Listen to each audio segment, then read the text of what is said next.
Hello mga Kabi Travels, good morning. It's 6:11 in the morning. Hinatid natin si Kuya sa kanyang practicum ngayon dito sa outside of Winnipeg. Ayan mga Kabi Travels, umi-snow. Ayan, kita nyo yun, umi-snow. Ayan, lakas ng snow ngayong umaga na ito. Yeah, supposedly it's spring na, pero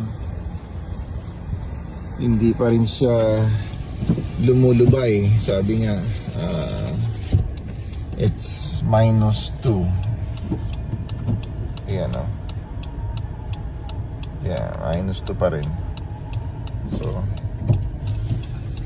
yeah, gusto ko lang ipakita sa inyo mga Kabi Travels na ito yung aming weather ngayong umaga na ito. At yung driving condition medyo madulas. So dun sa mga bumabiyahe ngayong umagang ito, mag-iingat kayo.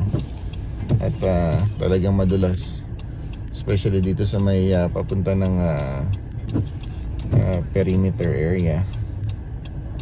Yeah, parang SCTEX or SLEX sa atin, kumbaga.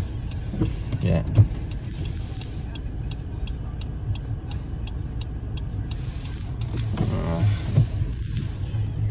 Yun lang. Ito, mabiyahin na tayo. Pabalik na ulit. Ipasok din naman tayo mamaya. So gusto ko lang pakita sa inyo yung driving condition. Yan,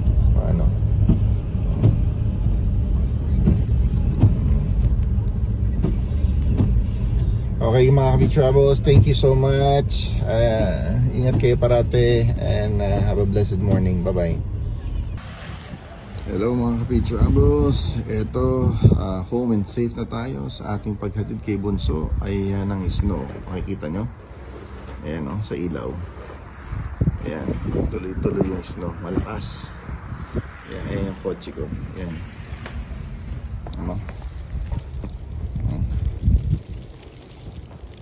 isang gatang. Ayan, malalim siguro mga nasa 2 to 3 centimeters of snow na siya. Ayan. Ayan. Ayun sila nagpapala sa kabila. Ayan napala nila yung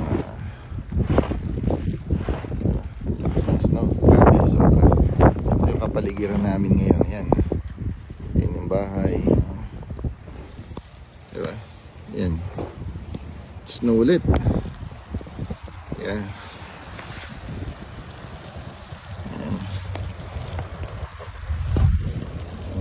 Malapit yung snow ngayon.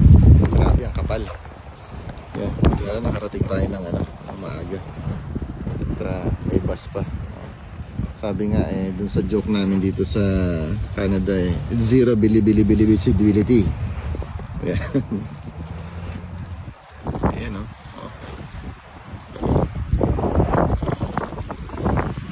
lakas, diba? Nakikita mo lang siya sa Okay mga Kabi Travels, see you later. Have a blessed day sa inyo. At kung nagustuhan nyo ulit itong ating mga small vlogs at daily facts vlogs, mag-subscribe naman po kayo. Maraming salamat po. Ayan namaan yung camera natin. Ayan. Salamat po sa pag-support. Thank you very much. Bye bye.